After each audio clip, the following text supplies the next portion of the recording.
Ethan Sterling, at his lavish 28th birthday bash, was gifted a woman right in front of me. I, typically the picture of grace, shattered a wine glass, creating chaos amidst the party. Then, I packed my bags and left the mansion. Everyone, from the gossipy socialites to the family staff, predicted the poor little Sterling wife wouldn't last 3 days before crawling back. Ethan, for his part, shrugged it off. An orphan girl? Where's she gonna go without the Sterling name? But countless 3 days passed. Whispers turned to rumors of my demise. Ethan finally bothered to dial my number, only to hear it was disconnected.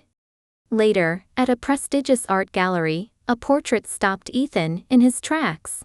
The subject, a woman in profile, was captivating. He offered a fortune to buy it. The artist, a charming man named Leo Maxwell, chuckled apologetically. "That's my favorite piece of my wife, can't part with it."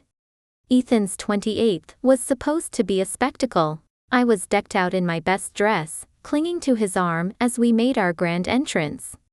But halfway down the staircase, Ethan dropped my arm like it was a hot potato and strode off, leaving me stranded. All eyes followed Ethan. I became invisible, a forgotten piece of decor in the corner.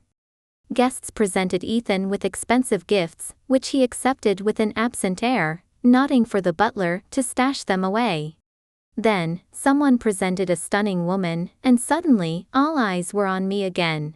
A mix of pity, fascination, and thinly veiled mockery. I'd seen that look countless times. All these years, I'd grown accustomed to the way they assessed and dismissed me. Ethan's face, usually a blank canvas, showed a flicker of something resembling recognition, a stunned daze even. The woman was a dead ringer for his late girlfriend. Gifting me a woman in front of my wife? "You guys are pretty ballsy," Ethan said, his voice laced with amusement. The gift giver chuckled. "Oh, the missus is cool, I'm sure she won't mind." I wasn't cool. They knew I couldn't be. An orphan adopted into the Sterling family wasn't allowed to say no to the new boss. Ethan turned the wedding band on his finger, a smirk playing at his lips. "Well, if the missus approves, have her taken care of." Before he could finish that sentence, I marched to his side, taking in the woman's features. Yep, the gift giver had nailed it, knew exactly what would get a rise out of Ethan. I was done. Done playing the demure, accepting wife, the way Nana had coached me. I gave a light shove to the towering champagne pyramid behind me. The delicate crystal structure toppled with a crash, sending shards and champagne flying across the room. "The wife's lost it," someone yelled. I ruined Ethan's birthday, but he barely seemed to care. The staff efficiently herded the guests out and cleaned up the wreckage. The look-alike was still there, quietly standing by Ethan's side, mirroring his dead girlfriend's mannerisms. The two of them looked like they belonged together. I was the one who looked like a nutcase. Ethan toyed with the woman's fingers, looking at me with a careless air. "Why'd you have to go and get all worked up? If you don't want to see her, I'll find a place for her somewhere else. Don't worry." I swore to Nana, I wouldn't replace you as Mrs. Sterling. The woman chimed in. "Mrs. Sterling, there's no need to get upset. A guy like Mr. Sterling will never just have one woman. I'm just an admirer, I won't cause trouble for you." I slipped my wedding ring off and put it on the table in front of Ethan. He raised a brow. "Ring's yours." Ethan picked it up, tossed it in the air, and caught it again. He flicked it to the woman behind him. "Here, it's yours now, a few $1,000,000 the wife just doesn't want." Ethan stood and let out a laugh before telling the butler. "Find some etiquette classes for my wife, I don't want a repeat of this." He turned to leave, then stopped. He ripped off his own wedding ring and threw it on the floor. It rolled a few times before stopping at my feet. "If we're not gonna be wearing rings, then they're all garbage now." Ethan left with the look-alike. The roar of his engine was sharp in the night. The butler sighed. "Mrs. Sterling, why provoke him like that? You know he's always had a grudge against you." I picked up my ring and threw it in the trash. Don't worry about me, Mr. Chen, please, go back to what you were doing. The butler sighed again and left. I went upstairs, stripped off my fancy dress, and pulled out a suitcase. From the closet, I took all my clothes, the ones that were distinctly mine, and piled them into the suitcase. When couples had fights, divorce agreements were involved. Ethan and I? Our link was as flimsy as the ring he just discarded. Hard to believe that the wedding everyone talked about didn't even have a marriage certificate behind it. I remembered Ethan's words from the wedding. My record books can only hold one woman, and that's my ex, not you, so you shouldn't have married me. But I did. I married the guy I had been hung up on for 7 long years. I'd hoped I could win him over eventually. Instead, I became the trophy wife in everyone's eyes, with no real place in his life. As I dragged my suitcase down the stairs, the house was silent, much like the rainy night when Nana had brought me home. 13-year-old Ethan had stood on the landing, looking at me with cold, hard eyes. Then, he turned and gone to the kitchen, and brought me a glass of warm milk. I booked a plane ticket, a 6-hour flight, plus another 3 in a car, back to my small hometown in the south. They say as you grow old, you start missing home. But a person with no home at all also misses it a lot. I rented a little cottage on the edge of town. The local dialect was familiar, yet foreign. I had been so young when I'd left for the city. Luckily, my neighbor seemed to be an outsider too, just arrived before me. I couldn't understand the lady at the vegetable stand, and he helped translate. The next day, I made some corn fritters for him. He introduced himself as Leo, a painter, who came to get inspiration from the area. Away from the glitz and drama of the city, I felt a realization dawn that, at 25, I wasn't old yet. I had been so focused on the rules that came with being a sterling wife, that I had aged myself unnecessarily. I bought some flowers from the market, planting roses around the cottage, where a little rocking chair was also placed. The Sterling estate was full of the yellow roses that his lost love adored.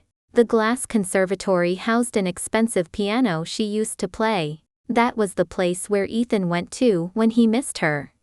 Once, Nana had ordered the roses to be pulled. Ethan was furious.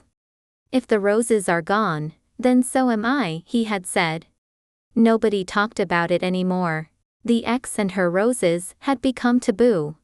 In the afternoon, someone knocked on my door. It was Leo in a hoodie and backpack, beaming. "Hey, I'm heading up to the mountain to paint the sunrise tomorrow. Want to get out of here?" He pointed to the mountains that rose from behind our houses. I knew they were a popular tourist attraction. I felt a tug.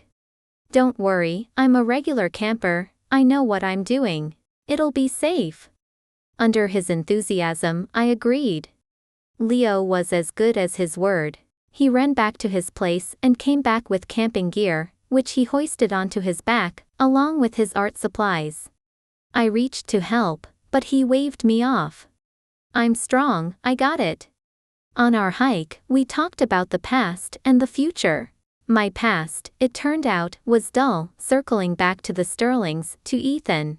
In the end, I was nothing more than a Sterling wife in name only.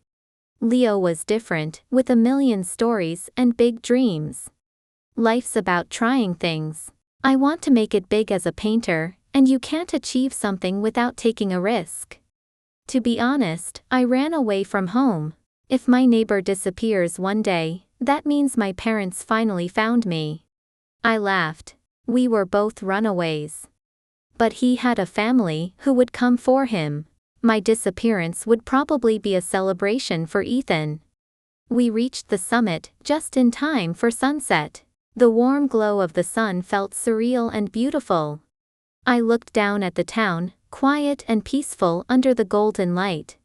Leo was setting up the tent. "The sunset's pretty, too," I said. "Aren't you gonna paint that?" "Nah, sunrises are better, they're new beginnings, full of possibilities and new life." I watched him work, remembering what he'd said about new beginnings. Leaving the Sterlings had been the boldest thing I'd ever done. I felt like a scared fugitive, going back to this small town, hiding in my little cottage. I'd never really considered what I'd do next. I didn't want to just exist here. I was 25. My life could be something bigger. Leo finished setting up and passed me food and water. He lay on the mat beside me, hands behind his head, staring at the starry sky. Hey, try watching the stars like this. It's a whole different experience. At the Sterlings, I'd been taught to be proper, to act like a Sterling wife. I'd heard, "Mrs. Sterling, you can't do that," more than I could count. Lying down to watch the stars, it was something I'd never even thought of. But Leo didn't give me much time to think. He grabbed my hand and pulled me down beside him. "Lie down already." I stopped being so prim and did as he said. With the stars suddenly so close, we talked into the night. I made a decision. I'd be bold. Running away was a way of hiding. I'd meet new people, see the world, until Ethan didn't matter anymore. I fell asleep pretty quickly. Even in a basic tent, I felt safe, maybe for the first time ever. In the morning, I sleepily opened my tent to see Leo at his easel, his face serious. The sun was slowly rising. I took in the view, thinking about new beginnings. "Hey, don't move." I froze, glancing at him. I'd become his model. After he finished, my neck was sore. Being a model was work. "Let me massage you, thanks for modeling." Leo started kneading my shoulders. He was strong, and I closed my eyes with satisfaction. On our way down, Leo went on and on about the inspiration he got. I saw the painting, thought it was pretty, but that was the extent of my knowledge. When we got back, Leo disappeared into his cottage. I turned on the TV and jumped at seeing Ethan's face on the screen. I was glad I made my decision last night, that Ethan appeared on TV all the time, and I couldn't hide forever. Ethan hadn't changed much. When asked about the rumors about a split, his face showed disinterest. "My wife's being dramatic, she'll be back soon." People always said I was the lucky one, an orphan who got adopted, and then married Ethan. They didn't see that I was ignored by everyone, hated by my own husband, with the Sterling title being my only tether. Every year, when the yellow roses bloomed, Ethan made the staff cut them and fill the house with them. The piano was always polished daily. His ex was dead, but he made sure I never forgot her presence. "Is it true that you and your wife fought because of your assistant?" Ethan frowned, reaching for the wedding band he didn't have anymore. He remembered that I took it with me and ran away. The butler had called him in a panic and said his wife was gone. Ethan got home to find her closet empty, except for his suits. He thought she was using it to try to make him kick out his look-alike. He knew how much she cared about things relating to his ex. But it didn't matter. With Nana gone, I had no family. I depended on him. I was like a little girl who hid when hurt. He had no time to chase her. Once she got tired of it, she'd crawl back to the Sterling home, he thought. So he said to the butler, "An orphan girl? Where's she gonna go without the Sterling name? Don't look for her. Wait until she comes back to tell me." The interviewer soon changed the topic. Ethan relaxed a little, talking about work. Looks like wife was a topic that annoyed him. I poured a glass of ice water and started working on my resume. The town was full of old people, perfect for retirement, not job opportunities. I'd have to leave if I wanted a job. By evening, I was tired. I made a simple dinner. Sitting at the table, I wondered if Leo was finished painting. Did he skip meals like Ethan did when he worked? Ethan had been hospitalized multiple times because he didn't eat. I made sure to bring him food. At first, his secretary would stop me from going into his office, making me wait hours. But later, he got used to it and let me interrupt his work. I sighed, threw on a coat, and knocked on his door. No answer. I was about to leave when the door swung open. When he saw me, Leo's frown turned to a smile.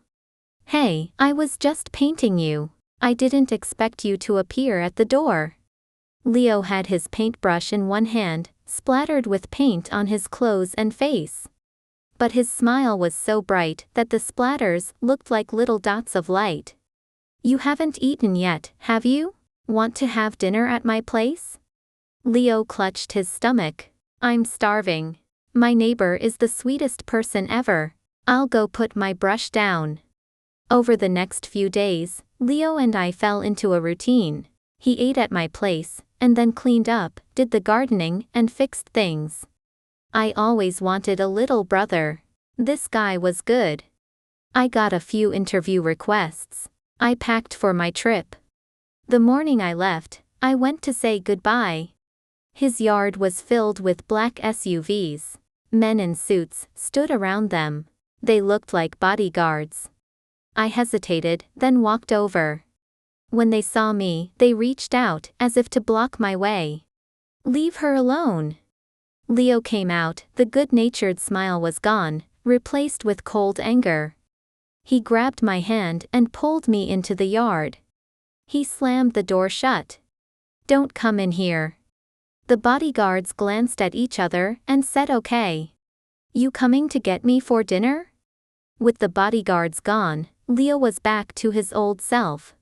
"No, I came to say goodbye." Leo's voice went up a couple of octaves. "Where are you going?" I told him I had interviews. "This place is great, but you told me, when we were at the mountain, that every day was a new beginning, with all kinds of possibilities. I want a new start, too. No regrets." "So, you're over him?" I was surprised. Leo winked. "Don't think I'm a kid. Painters see everything." I was embarrassed he saw through me. "Yeah, I'm over him." "Where are you gonna work?" "Back in the city." I thought about moving somewhere far away from Ethan, but I'd grown up there, my friends were there, so why would I hide in a place I didn't belong? "Let's go together, then." My parents found me. In the end, I hitched a ride with Leo. On the way back, the tension of moving and facing Ethan again faded away with Leo's constant talking. Life in the city was smooth. The interviews went well, and I got a job starting next week. I found a place close to the office. Leo disappeared for 2 days, then he moved into the apartment next to mine. When I went to take out the trash, I saw movers hauling furniture into the apartment next to mine. I saw Leo directing the workers. "What are you doing here?" "Surprise! You found me out." Leo took my trash bag. "I missed your cooking, so I moved back to be your neighbor and bum meals from you." I was happy to see him. It made being in a new place less scary. "Okay, I'll make something to celebrate your moving in." We decided on a hot pot dinner for convenience. The spicy broth was bubbling. Leo picked out a piece of tripe and put it in my bowl. I took a bite and was hit by the spice. I reached for my drink. "You can't eat spicy food? You said you love hot pot." "It's okay, I'm just out of practice."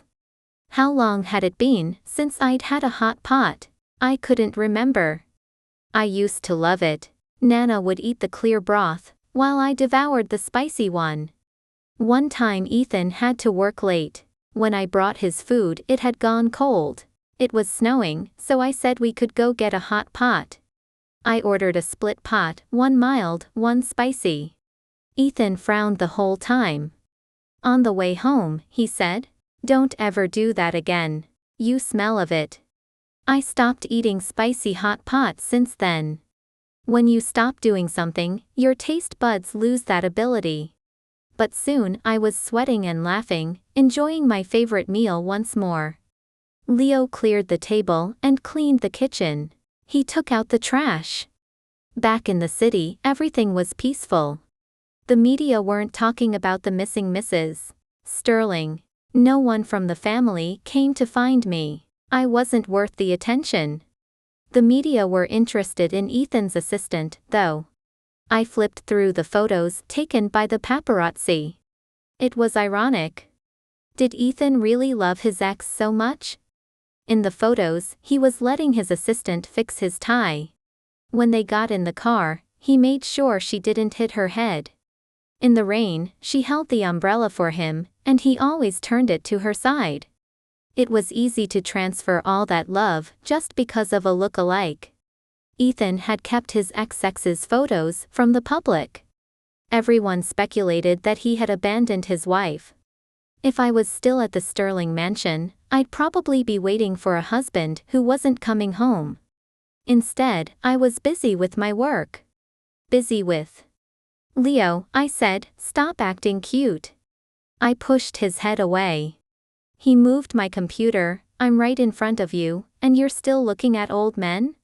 It was the first time I heard someone call Ethan an old man. I imagined his face and laughed. I looked up to see Leo look serious. Was he the one who hurt you? Ethan Sterling, from Sterling Corporation. I know him. I looked at him, shocked. I had never seen Leo at the mansion. My mom made me call him uncle when I was a kid. I laughed again. He's only 4 years older than you. You called him uncle? Leo pinched my cheeks. He looks old. Ethan was always involved in company matters, making him appear older than he was. I guess it wasn't wrong. So, you're the missing Mrs. Sterling? Leo was suddenly close to my face. I only then realized I was lying on Leo's lap. I tried to move, but he wouldn't let me, looking straight at me, waiting for an answer. Yeah. So, am I your side piece? Leo burst out laughing. I smacked him. Don't say that. I'm not with the Sterlings anymore. I gave back his ring. I'll call my lawyer. We'll divorce you tomorrow. We don't have a marriage certificate. I smiled sadly. No marriage certificate, no divorce needed. Our only tie had been the wedding ring.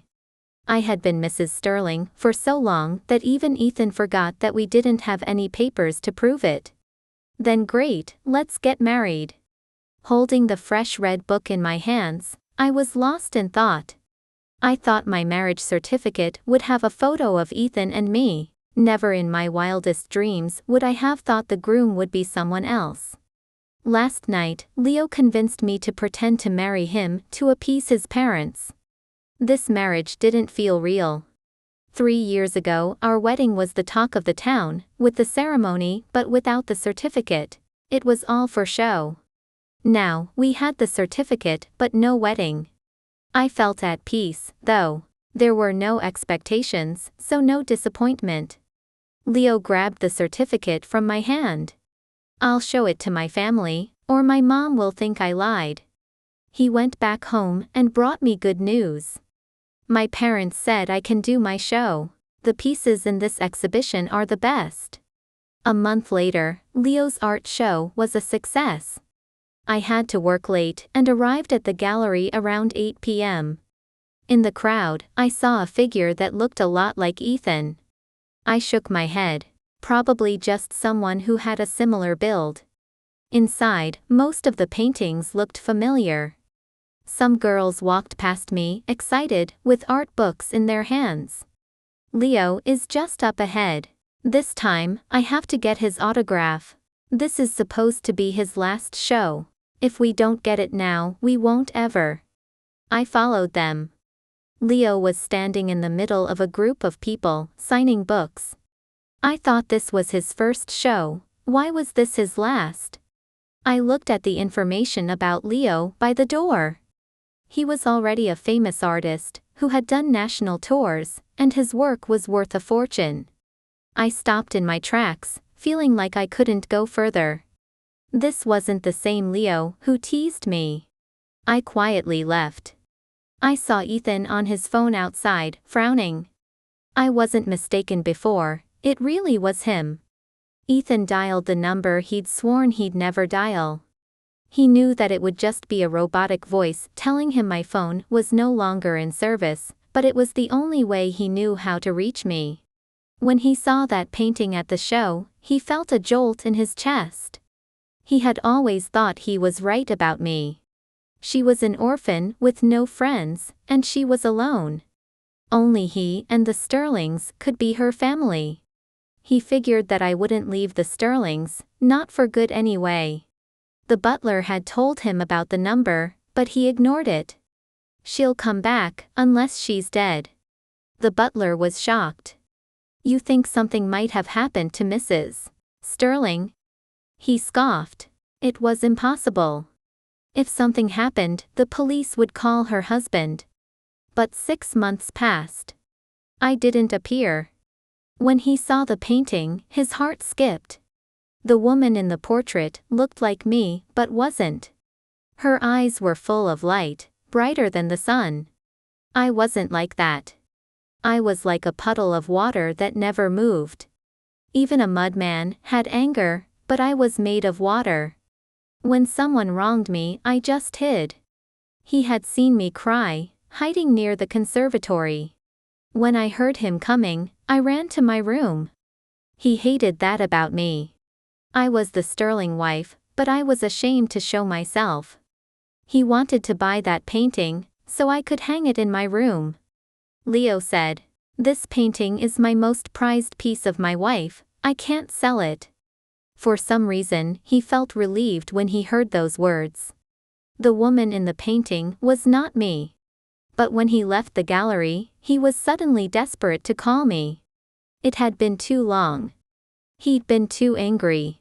He lost patience with the number and called his bodyguard. "Find my wife and bring her back." When the Sterling bodyguards knocked on the door, Leo was setting the table. As soon as the door opened, they stormed in, but he stopped them. "Who are you looking for?" Their eyes went to me, holding a spatula. "Mrs. Sterling, Mr. Sterling wants you home." I hadn't heard that name for 6 months. "That's not her name. That's my wife." Leo pushed the guards out. They looked at each other. One pulled out his phone to call Ethan. "Mr. Sterling, it seems like the wife is married." Ethan arrived faster than I had thought. He stood there in the door with a horrible expression. The bodyguards opened up a path for him, and he went to push Leo away. He wouldn't move. "Get him out of my way." Ethan screamed at the guards. "Ethan, you can't come into my home to take my wife, that's not okay." Ethan finally looked at Leo. "So the woman in that painting is my wife? Maybe you owe me an explanation." "What explanation?" "We're married. She's legally my wife." Ethan laughed, looking at me. "You got bold, haven't you? You got married behind my back? Come home, I'll pretend that this didn't happen." He reached out for me. Every time, I'd reached out to grab his hand. But this time, I stayed put. "Ethan, I gave back your ring. We're even." "Even? We raised you. You wanna walk out on us? How dare you?" Ethan grabbed me. I think he was going to crush my hand. "You're divorcing him and coming home to me. We'll get married as soon as you get divorced." I slapped Ethan across the face. Everyone froze. Ethan seemed to be stunned that I did that. "Ethan, what's wrong with you? I'm not with the Sterlings anymore, and I don't want that certificate. I left, you can have whomever you want, can we just leave each other alone?" "I can't leave you alone. You grew up in my home, you'll die in my home." Ethan picked me up, but Leo's bodyguards appeared at the elevator. "Mr. Sterling, if you take her, I'll call the police for kidnapping. You don't think I can protect my wife?" I didn't know what to say. I thought when I left, that it would be easier for Ethan. I thought he'd be happy that we were even. Why was he acting like this? I didn't know which bodyguard had moved first. It turned into a chaotic mess. Leo started fighting with Ethan. Luckily, Leo won.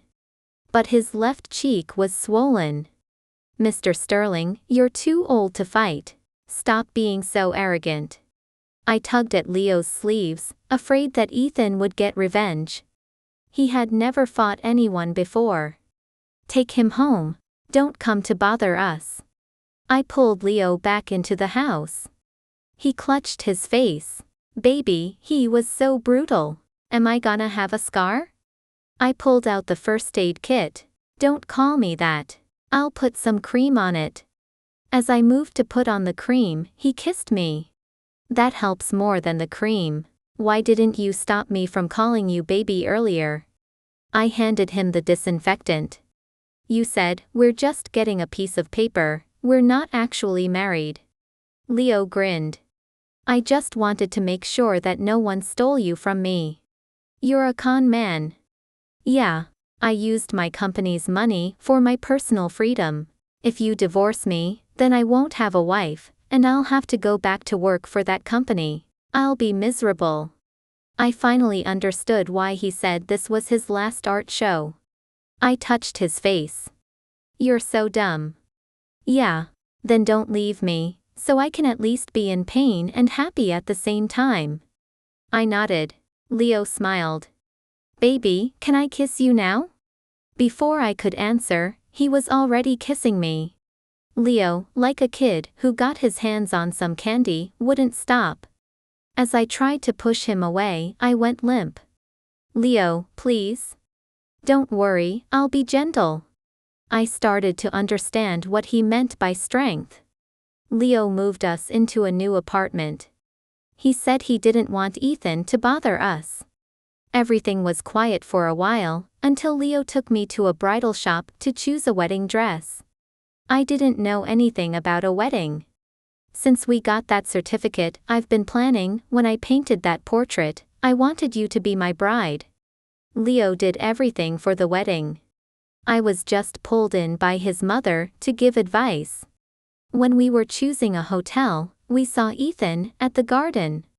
I wanted to leave, but he saw me first. Baby, please, come back? I'll take care of you like your Nana asked. The Sterlings is the place you grew up, don't you want your home anymore? I took my hand out of his. In the Sterlings, you never saw me as your family. I have a new family. Please leave me alone. Leo's parents liked me. When they found out that my parents died when I was young, and I didn't have any other family, his mom cried. She said she'd be my mother.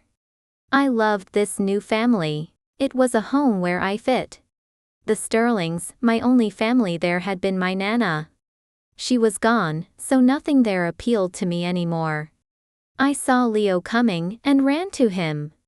He put his coat over me, put his arms around me, and started talking to the hotel staff. Ethan just watched me leave. I didn't look back once. Bonus, Ethan's point of view. I'd always thought that I could see through people. But I couldn't understand my wife. I had always thought she was a puppet. Then, one day, she got bold. My Nana wanted us to get married, I had promised her that, so we had the ceremony. But I hadn't gone and gotten the marriage certificate, and she hadn't complained. I'd put her favorite roses in front of her and watched her go pale, finally understanding what she hated. When the woman who looked like my ex came, I said yes, just to see her reaction. I didn't think she would get so angry that she'd throw away our ring. I thought she was a runaway kid. I was wrong. She was all grown up. She didn't need me anymore. She had a job, friends, and a husband. I had been waiting for her to return, but the bodyguard said that she had gotten married. I almost dropped my phone. She said that we were even. It was like she wanted to turn me into a stranger. I hit him, and he won. I remembered how much I hated him when he called me uncle, all those years ago. Now he was worse. Maybe she didn't realize that her eyes only followed him. When she saw me, she was cold. I felt like I had lost something, and I would never get it back. She didn't want the Sterlings anymore, and I was now left behind there. The wedding invite came with her photo, beaming. We had a big wedding, too. but I had been too indifferent to take any photos with her. I left it to the butler. I was just a guest. She must have been disappointed. I was used to her being by my side, taking for granted her dedication to me. It was only now that I realized that she was gone and she was never mine.